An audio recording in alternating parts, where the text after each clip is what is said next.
Bismillahirrahmanirrahim. Dear students, Assalamu alaikum.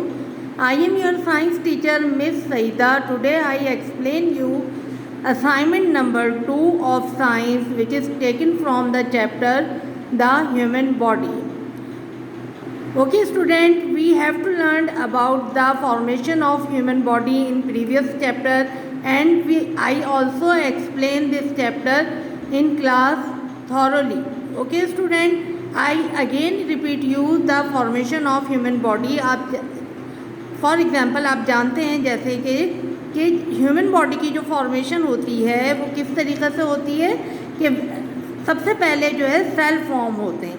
ठीक है, cell, body cell is the basic unit और fundamental unit of the life, and when cell combine together they form the tissues, and tissues combine together to form organ, and organ combine together to form system. ठीक है, तो अब यहाँ पे हम क्या देखते हैं कि आपकी बुक में जो ये चैप्टर है the human body, there is 2 system in your book in this chapter. Number 1 the skeletal system and number 2 the muscular system. Okay student, आपको पता है कि जो है सिस्टम, ऑर्गन सिस्टम हम किसे कहते हैं, which is made up of different organs and perform a specific function और particular function is called organ system. तो सबसे पहले आपके पास the skeletal system. The skeletal system is made up of bones and joint. किससे मिलकर बना है? बोन्स एंड जॉइंट से मिलकर बना है. और ये क्या करता है? What are the function of skeletal system? तो हम क्या कहते हैं कि it protects our internal organ, it provide us support, it give us shape. ठीक है, तो इस तरह इसके बहुत सारे जो है क्या है फंक्शन है. और it is made up of bones and joint. You have to learn there are 206 bones inside our body, and bones made together to form skeleton. और स्केलेटन भी जो है आपको पता है कि स्केलेटन के डिफरेंट पार्ट्स होते हैं. जैसे फॉर एग्जांपल स्कल है, स्कल जो आपका हेड है उसमें क्या है? स्कल है उसके नीचे, और स्कल में जो है ब्रेन बॉक्स है जो कि आपके ब्रेन को प्रोटेक्ट करता है. तो आप देखिए कि अगर हमारी बॉडी सिर्फ जो है किस पर, फ्लैश पर, यानी मीट, सिर्फ जो है आपका हमारी बॉडी सिर्फ जो है टिश्यूज़ से, यानी सिर्फ जो है आपके मसल्स टिश्यूज़ से बनी हुई होती, या फ्लैश से या मीट से बनी हुई होती, तो विच आई हैव नो शेप, और हम जो है क्या होते हैं, हिप ऑफ टिश्यूज़ होते. तो क्या है कि स्केलेटल सिस्टम यानी बोन्स जो है वो हमें क्या करती है? इट गिव अस शेप, हमें जो है शेप प्रोवाइड करती है. इसके अलावा इट गिव अस सपोर्ट, हमें सपोर्ट प्रोवाइड करती है. यानी किस तरीक़े से सपोर्ट मीन्स कि हम जो है खड़े हो सकते हैं, हमारी बॉडी का एक शेप होता है, हमारे ऑर्गन्स जो है वो डिफरेंट नज़र आ रहे होते हैं. तो ये क्या है? It give us support and shape, and it also protects our internal organ. For example जैसे अभी मैंने आपको बताया ब्रेन है, हार्ट है, लंग्स है, ये सब किससे प्रोटेक्टेड हुए में है? स्केलेटल सिस्टम यानी स्केलेटन के इनसाइड है. और क्योंकि because these are very important and delicate organs, तो उनका प्रोटेक्ट होना ज़रूरी है. तो वो क्या है आपका, किससे प्रोटेक्ट हुए में है? स्केलेटन से प्रोटेक्ट हुए में. तो these are the function of skeletal system which is made up of bones and joint. फिर नेक्स्ट आपका जो सिस्टम है वो है the muscular system. Muscular system is made up of muscle. What are muscles? Muscles bring movement in our body, या आप क्या कहेंगे कि जो है muscles are the bundle of tissues which are capable to contract and produce movement. और आपको पता है कि हमारी बॉडी में जो मूवमेंट होती है वो बोन्स और मसल्स मिलकर जो है वो लाते हैं. अच्छा, अब यहाँ पर आप देखिएगा कि अभी मैंने स्केलेटल सिस्टम में आपको बताया है कि it is made up of bones and joint. तो what are bones and joint? Bones तो आपको पता है, bones are the tissues, connective tissues है बोन्स जो है. और जो है जॉइंट क्या है? What is joint? The place where 2 bones meet together is called joint. ठीक है, ऐसी जगह जहाँ पर क्या होती है, बोन्स आपस में मिलती हैं, कंबाइन होती हैं, आपस में जॉइन होती हैं, उसे हम क्या कहते हैं? जॉइंट कहते हैं. Okay, the place where 2 bones meet together is called joint. Right. अच्छा, अब आप ये देखिएगा there are different joints inside our body, but in your book only 2 types of joint are given, which are ball and socket joint and hinge joint. Okay, there are 2 joint in your book, ball and socket joint and hinge joint. वैसे और भी दूसरे joint होते हैं, gliding joint है आपकी जैसा, जो कि आपकी बॉडी के अंदर और भी डिफरेंट जॉइंट्स होते हैं, लेकिन हमें आज सिर्फ किसके बारे में पढ़ना है, ball and socket joint and hinge joint. Right. अच्छा, बॉल एंड सॉकेट, यहाँ पे आप देखिए अपना शोल्डर जॉइंट. इसकी एग्जाम्पल मैं आपको ऐसे बताती हूँ कि swimming is the example of swimming is the activity which perform by the shoulder joint. Okay, और शोल्डर जॉइंट क्या है, बॉल एंड सॉकेट जॉइंट है. और बॉल एंड सॉकेट जॉइंट को जब हम डिफाइन करते हैं तो क्या कहते हैं, the it allow movement in all direction. यानी आप ये जॉइंट जो होता है, अभी मैंने आपको बताया कि हमारी बॉडी में जो मूवमेंट होती है वो किसकी वजह से होती है, बोन्स एंड मसल्स और जॉइंट की वजह से होती है. तो यहाँ पर जो ये बॉल एंड सॉकेट जॉइंट है, ये क्या कर रहा है, ये जो है हमारी मूवमेंट अलाउ कर रहा है.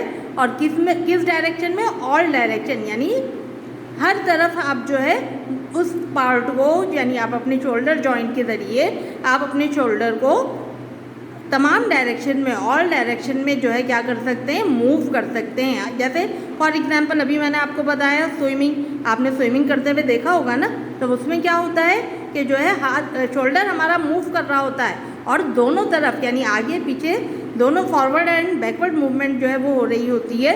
और इस तरीक़े से जो है हम क्या कहते हैं, ball and socket joint is which allow movement in all direction. Example क्या है इसकी, shoulder joint and hip joint. Okay, second joint है आपका हिंज जॉइंट. हिंज जॉइंट को जब आप डिफाइन करते हैं तो क्या कहते हैं, विच allow movement only in one direction. ठीक है, सिर्फ ये जो है मूवमेंट को किस में अलाउ करता है, एक डायरेक्शन में, किसी एक डायरेक्शन में आप इस जॉइंट के ज़रिए मूव कर सकते हैं. जैसे फॉर एग्जांपल एल्बो जॉइंट है आपका. इसके अलावा आप देखिएगा आपका नी जॉइंट है.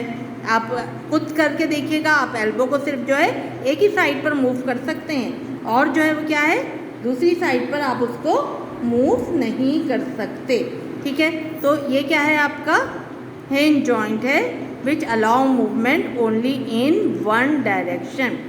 ओके स्टूडेंट, ये जो है आपको मेरे आई थिंक ये जो है आप बहुत अच्छी तरीक़े से समझ गए होंगे कि जो है जॉइंट क्या चीज़ है. जॉइंट वो चीज़ है, वो जगह है where two bones meet together. The place where two bones meet together is called joint. And there are only 2 joint in your chapter are given, ball and socket joint and hinge joint. ठीक है, ball and socket joint which allow movement in all direction. Example इसकी क्या है, swimming. और जो है आपकी क्या है, hinge joint which allow movement in one direction. जैसे वॉकिंग है आपकी और आपकी जो है आपके राइटिंग है, तो आप इसमें जो है आपकी जो है क्या है, सिर्फ एक डायरेक्शन में मूवमेंट अलाउ हो रही है, तो वो क्या है आपका हिंज जॉइंट है. और इसकी example elbow and knee joint है. ओके, अब इसके बाद आप देखिएगा, अभी मैंने आपको बताया muscular system is made up of muscles. What are muscles? अभी मैंने आपको बताया मसल्स क्या चीज़ है. मसल्स जो है वो बंडल्स ऑफ टिश्यूज़ है. जब हम मसल्स को डिफाइन करते हैं तो क्या कहते हैं, muscles is made up of bundles of tissues and they are capable for contracting to produce movement. Muscles and bones bring movement inside our body. ठीक है, there are 3 types of muscles. Number 1 smooth muscles, number 2 cardiac muscles, number 3 skeletal muscles. अच्छा, अब आप ये देखिएगा यहाँ पे smooth muscles और cardiac muscles, they are involuntary muscles. What do you mean by involuntary muscles? Those muscles which are not under our control. यानी ऐसे मसल्स जो कि हम जो है क्या नहीं कर सकते, खुद से कंट्रोल नहीं कर सकते. बाय अवर विल जो है हमारी विल नहीं होती कि हम इसको कंट्रोल कर सकें, वो क्या कहलाते हैं, इनवॉलेंट्री मसल्स. और स्केलेटल मसल्स क्या है, those muscles which are under our control and they are voluntary muscles. Skeletal muscles जो हैं वो क्या है, वॉलेंट्री मसल्स हैं और ये जो है हमारे कंट्रोल में होते हैं. फॉर एग्जाम्पल आप देखिएगा कि जो आपके स्मूथ और कार्डिक मसल होते हैं, कार्डिक मसल्स हम किसे कहते हैं, मसल्स ऑफ हार्ट, जो आपके हार्ट के मसल्स होते हैं वो कार्डिक मसल्स होते हैं। और जो है वो आप देखिएगा कि आपकी जो हार्ट बीट होती है उसका जो कंट्रैक्शन और रिलैक्सेशन होता है वो आपके कंट्रोल में नहीं होता। कभी हम जो है एक्सरसाइज कर कर आते हैं तो हमारी हार्ट बीट जो होती है वो बहुत ज़्यादा बढ़ जाती है और वो हम उसे खुद कंट्रोल नहीं कर पाते, वो खुद ब खुद आहिस्ता आहिस्ता जो है वो क्या होती है, कंट्रोल में आती है। लेकिन स्केलेटल मसल्स जो कि वॉलेंट्री मसल्स होते हैं वो जो है हमारे कंट्रोल में होते हैं। जैसे फॉर एग्जांपल जो आपके हैंड्स के जो मसल्स हैं या लेग्स के जो मसल्स हैं, आर्म्स के जो आपके मसल्स हैं वो क्या है, वॉलेंट्री मसल्स हैं और जो आपके कंट्रोल में है। अगर आप उनके ज़रिए कोई भी काम करना चाहते हैं तो आप कर सकते हैं, नहीं करना चाहते तो आप नहीं कर सकते। Those muscles which are under our control is called voluntary muscles and those are which cannot under our control is called involuntary muscles। ठीक है, तो बस आज मुझे जो है आज आपको यही सब कुछ जो है वो एक्सप्लेन करना था। Okay student, this is your science book, open page number 2। Here is the chapter the human body. Now come on your assignment number 2, this is your assignment number 2। इसमें आपको कंटिन्यू करना है चैप्टर द ह्यूमन बॉडी और इसमें मैंने आपको 2 जो है वो आपके लॉन्ग क्वेश्चन आंसर दिए हैं। क्वेश्चन नंबर 1 जो है आपका किसके बारे में है, जॉइंट्स के बारे में है। क्वेश्चन नंबर 1 है explain any 2 types of joint and right any 1 activity you can perform with the help of these joint. तो अभी मैं आपको इसको बहुत अच्छी तरह एक्सप्लेन कर चुकी हूँ। आप इसी तरीके से हेडिंग डालकर ball and socket joint, hand joint और जो है आपका क्या है, ये जो आपकी इसकी एक्टिविटी है स्विमिंग और वॉकिंग जो है ये आप इसको अच्छी तरीके से क्या कर लीजिएगा, कॉपी डाउन कर लीजिएगा। फिर नेक्स्ट क्वेश्चन है आपका differentiate between voluntary and involuntary muscles and give an example of each. तो इसमें आपको कॉलम बनाना है, इसमें आपको कॉलम बनाना है और कॉलम बनाकर जो है आप इसको क्या करेंगे, डिफरेंशिएट करेंगे। ये भी मैं अभी आपको एक्सप्लेन कर चुकी हूँ, voluntary muscles and involuntary muscles. फिर उसके बाद इसमें देखिएगा, फर्स्ट तो मैंने आपको बता दिया था कि ये हमारे कंट्रोल में होते हैं और they are attach to the bones, ये बोन्स पर लगे हुए होते हैं। जैसे आप जो आपकी मस्कुलर एक्टिविटीज़ होती हैं वो जो है क्या है, वॉलेंट्री मसल्स के ज़रिए जो है जो कि बोन्स पे लगे हुए होते हैं वो क्या है, वॉलेंट्री मसल्स। और इनवॉलेंट्री मसल्स जो होते हैं वो बोन्स पर नहीं अटैच हुए हुए होते। और इसकी एग्जांपल भी देखिएगा आप, एग्जांपल में आपके वॉलेंट्री मसल्स में muscles of arm and involuntary muscles में मसल्स ऑफ हार्ट जो है वो इसकी एग्जांपल है। ठीक है, फिर उसके बाद आप जो है इस असाइनमेंट को कलेक्ट कर लीजिएगा स्कूल से और फिर इसको कॉपी डाउन कर कर चेक करवा लीजिएगा। मेरी वीडियो को बार बार देखिएगा, इंशाल्लाह आपको ये बहुत अच्छी तरीक़े से समझ में आ जाएगा ये टॉपिक। ठीक है, फिर इसको आप जो है कॉपी डाउन कर लीजिएगा और चेक करवा लीजिएगा। ओके, टेक केयर, अल्लाह हाफिज़।